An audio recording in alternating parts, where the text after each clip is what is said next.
Hello everybody and welcome back. It's The Failed Author. It's 2025 now. And a fun fact, if you didn't know, the year 2000 is just as close as the year 2050. Wow. I didn't like hearing that information, so I felt like everyone that watched this had to hear it with me. And I wonder what you're saying right now. How is he playing Battlefield 3 in 2025? Weren't the servers shut off? But here we are, playing Battlefield 3. This is on the Xbox, and no, I did not play this in 2025. Like my clickbaity title baited you in. I played this in about, I want to say September of 2024. Yeah, probably late September 2024 is when I got this, somewhere around there. And if you didn't know, first off, if you like Battlefield 3, if you like Call of Duty's tier list, bowling, gun videos, then go ahead and subscribe to the Failed Authors channel, because that's what we're about here. We're about random videos that entertain us at the time, and Battlefield 3 is one of my, you know what? We're going to make a bold declaration here. It's my favorite first-person shooter of all time, and we are all sad. If you were a fan of Battlefield 3, you are sad that it's gone. But if you are a fan, just know that I have probably another year or so's worth of videos to put sporadically up on this channel. So if you're interested in seeing more Battlefield 3 in 2025 and potentially beyond, then go ahead and subscribe to The Failed Author. Today we're playing Rush. Who doesn't like a nice Rush? I'm going to spoiler alert, we get bodied. Even though it looks like I'm crushing it to begin with, we get stonewalled, just big bad. Using the G36C, a classic weapon locked to the engineer class. I feel like it doesn't matter what first-person shooter this weapon finds itself in. Every game that it's in, it is top tier, it's S tier, or it's close. I know some people will say it's trash in Battlefield 4, but it's not that bad. You know, it could be better for sure, but it's not that bad. Hopefully everybody's having a good start to their New Year's. I would be having a better start if they'd let me play Battlefield 3, but it's okay. I've supplemented it with Battlefield 4. Fun fact, for Christmas, the wife, she gave me a Backbone, and that's really cool, especially if you have an Xbox or, I don't know, I'm sure with the PlayStation 5 and all that, it works just as fine, but for me, having an old Xbox One, it has just been a seamless transition as far as playing, Battlefield 4 on my phone.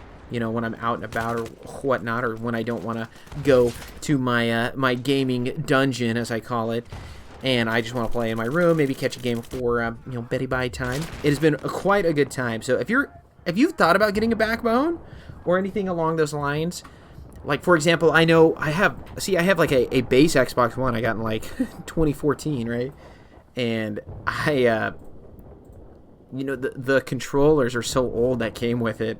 They don't have like the Bluetooth capabilities of the modern one. I'm considering buying a modern Xbox One Series X controller. I know that was a mouthful. I don't even know if I said that right. Because of their Bluetooth capability, you can sync it to your phone and then buy an attachment that hooks your phone right onto your controller. Because I feel like even though the Backbone is super nice, the controller itself it's not the same feeling as playing on the Xbox controller. And I think the Xbox controller is set up so nice that I definitely want to do that when gaming. Of course, I'll let you know there's some challenges, playing on a phone screen. I do have an iPhone 16 Pro, but it's not that ginormous screen that a lot of these crazy new flagship phones have that are, I swear they're like 8 inches, which is, completely ridiculous, lugging that thing around. That's why I didn't get the larger one. But, you can't see very far. The draw distance is obviously limited because of how small your screen is.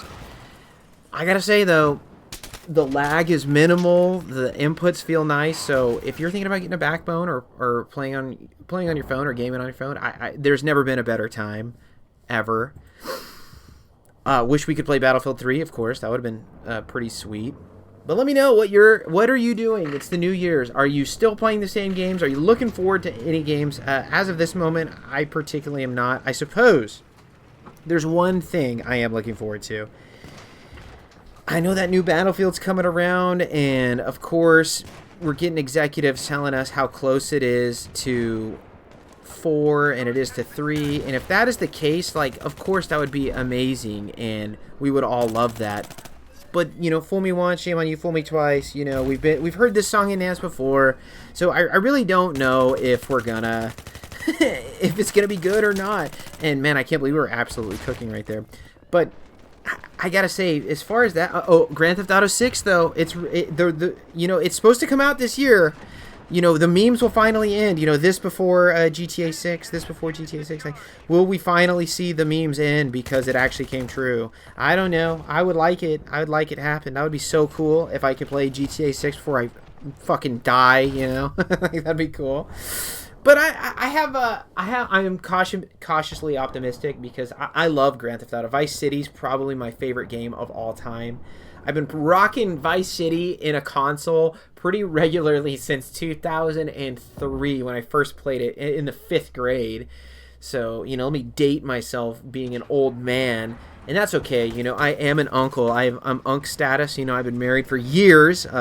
Many nieces and nephews. I am an unk, and I embrace it. So that is what it is. As far as other games, I couldn't even hardly tell you. You know what games I am looking forward to? I definitely will die before the next Fallout comes out. And I'm not talking about 76, though I heard it's a fine game. I want, full-on Fallout. I played Fallout 4 at launch so much. It was probably the last game that I really sunk myself into and really got immersed. And that should tell you how much I play, video games, I'm just such a casual gamer. And it's why games like Call of Duty and even Battlefield are so popular, because you can hop on and play for an hour and you get maybe 2-3 matches in and you're like, wow, I played and it was fun and it was good, and I didn't need to understand the depths of the lore in the game and really, in these looter shooters, spend so much time figuring out how to play it and where I should go, what I should do. This is just like, get in, shoot the gun, kill the enemy.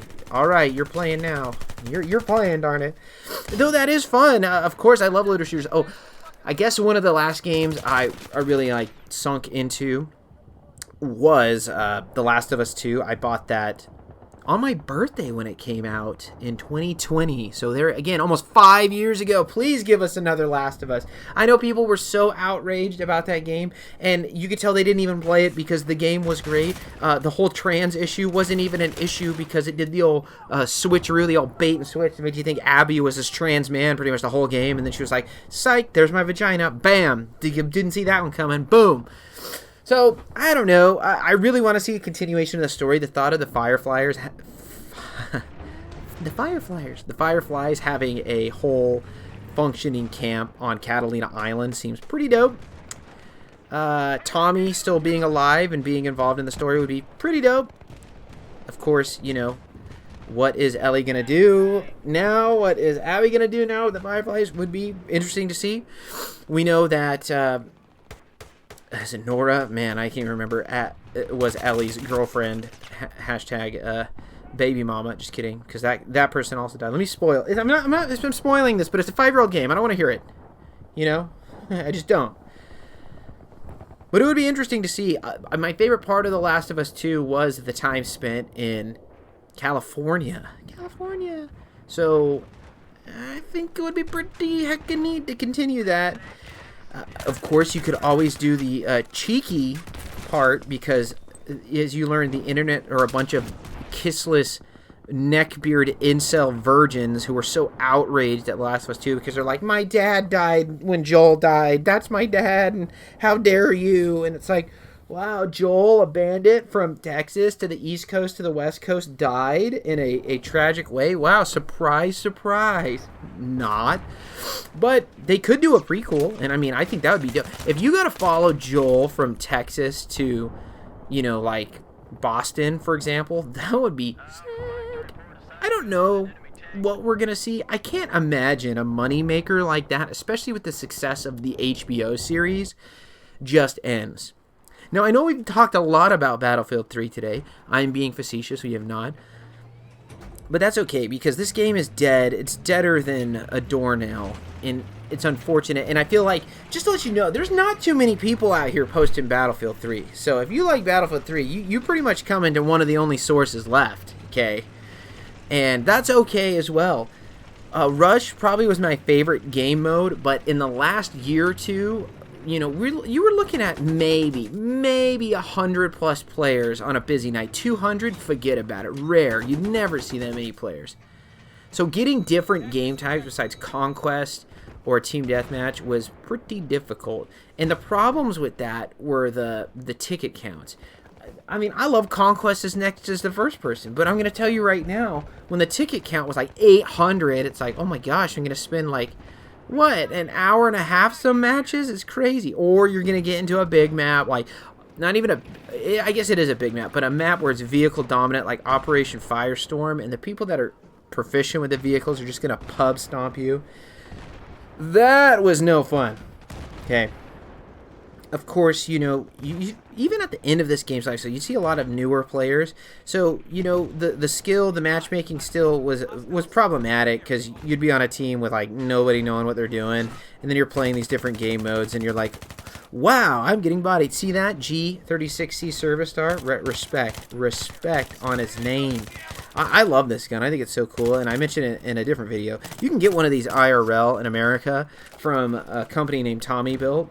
I've heard they're ass, though, so, you know, maybe don't. But if you were a homer and you had a ton of money and you just didn't care, I mean, be my guest. I'm not going to stop you. Shoot, I'm going to encourage you.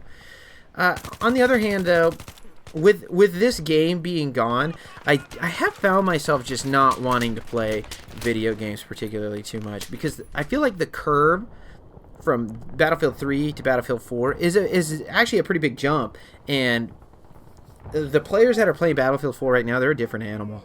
I joined a game on the Siege of Shanghai on Conquest.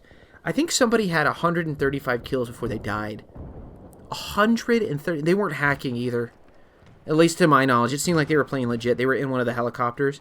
135 kills. Just ridiculous. So I gotta take my lumps before I can get some, I don't know, I'm hoping I can play some TDMs and get some gameplays like that or something. You go into like those 24-hour Operation Locker servers and you're just like, wow, I'm getting bodied.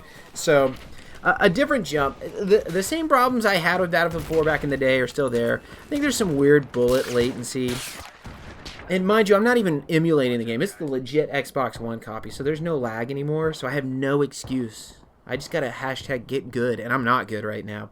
But I'll get there eventually. If you like Battlefield 3, if you're wondering how I'm playing Battlefield 3 in 2025, I've told you. It's just an old clip. I have plenty more, so if you want to see me archive some more Battlefield, don't worry, I have it, and I'll make it happen.